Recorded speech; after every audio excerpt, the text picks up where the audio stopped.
President Trump has had tremendous success in the first 7.5 months of his second term as president when it comes to ending wokeness, stopping DEI, the scourge of DEI that has plagued our nation for far too long. He's really bringing it down to its knees.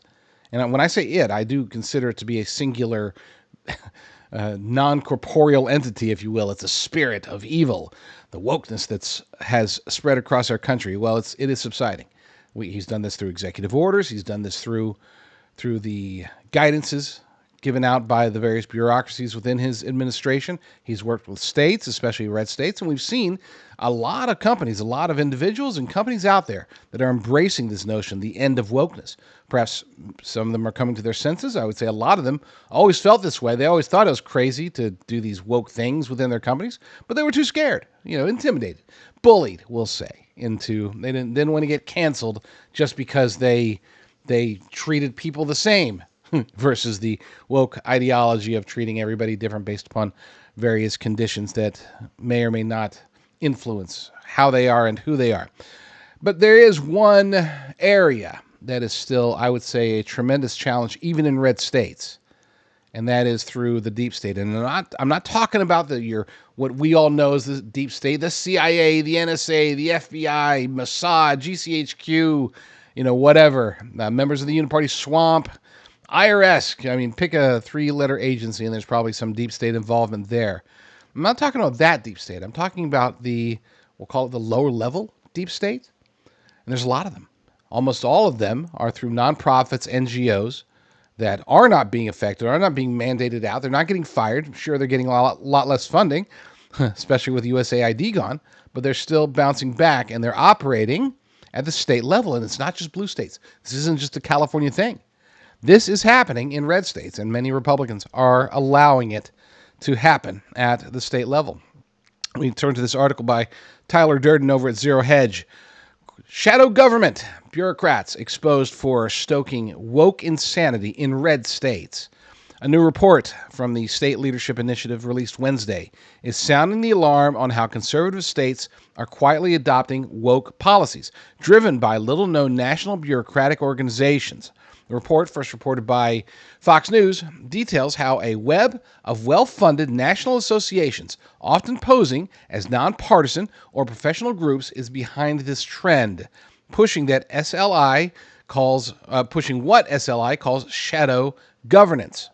These groups set policy frameworks, control federal funding, and offer best practices that lean heavily into left-leaning priorities, according to Fox News. Among the organizations exposed in the report are the National Association of State Treasurers. Yes, the people at the state level who often have various degrees of control over the purse strings within a state, as well as, wait for it, the National Association of Medicaid Directors. Again, basically the state treasurers when it comes to the medical arena, when it comes to Medicaid. And, wait for this one, you don't have to wait, you already know what it is. The National Association of State Boards of Education. Now, I've said before that getting rid of the National Board of Education, the Department of Education, that's going to be very important. That's going to do a whole lot, and we're striving in that direction, at least reducing its footprint. But that doesn't mean the battle ends. Okay, the battle trickles down, or I like to say trickles up. Okay, where does our battle happen? Our battle happens at the government level, the federal level, which I consider to be the bottom, and then works its way up to the state, then the county, then the city, then the community, and eventually to the individual. Now, we fight the individual wars. We fight for the hearts and minds of the people, so to speak, mostly through cultural and religious means. But when it comes to the politics aspect of it, yes, we're winning at the national level when it comes to breaking wokeness. Now it's time to start winning at the state level.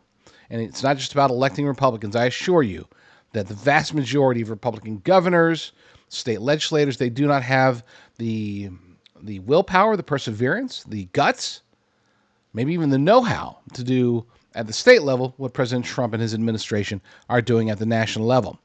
Back to the article. SLI's report examined 23 of the largest associations and found widespread embrace of DEI initiatives, transgender ideology policies, and ESG principles. And I'm glad that they mentioned that, because ESG that's a scourge that's we often associate that with investing, but that's not the only area where it's involved in. Of course, I'm talking about environment, social, and governance. This concept that BlackRock and the globalists had for a long time. They were utilizing this to drive investments.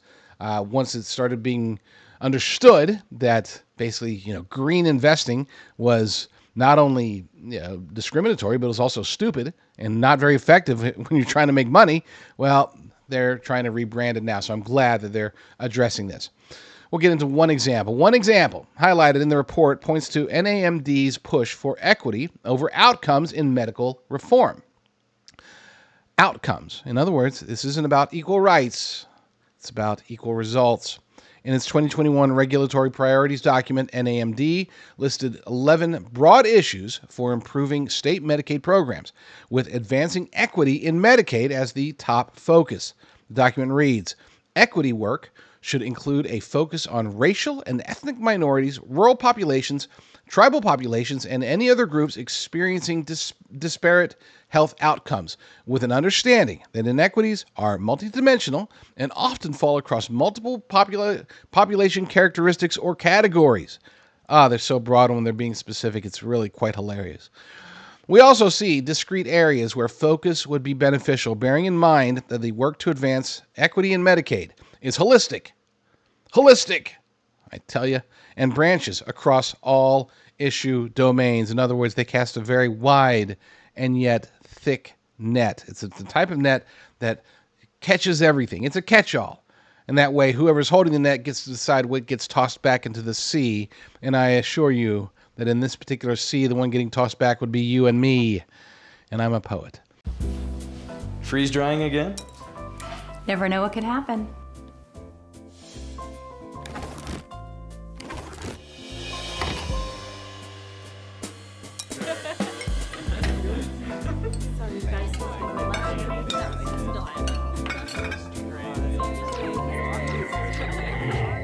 Whatever the future may bring, dinner can be certain. Visit patriot.tv/harvest today. We have to be very diligent because these are the types of things that can slip through the cracks. As a nation, we are so many of us are hyper-focused on one of two things. We're focused, of course, on ourselves and our family, as we should be. We're focused on national government initiatives, which we really shouldn't be, not compared to the local. I've always said local is where it's at.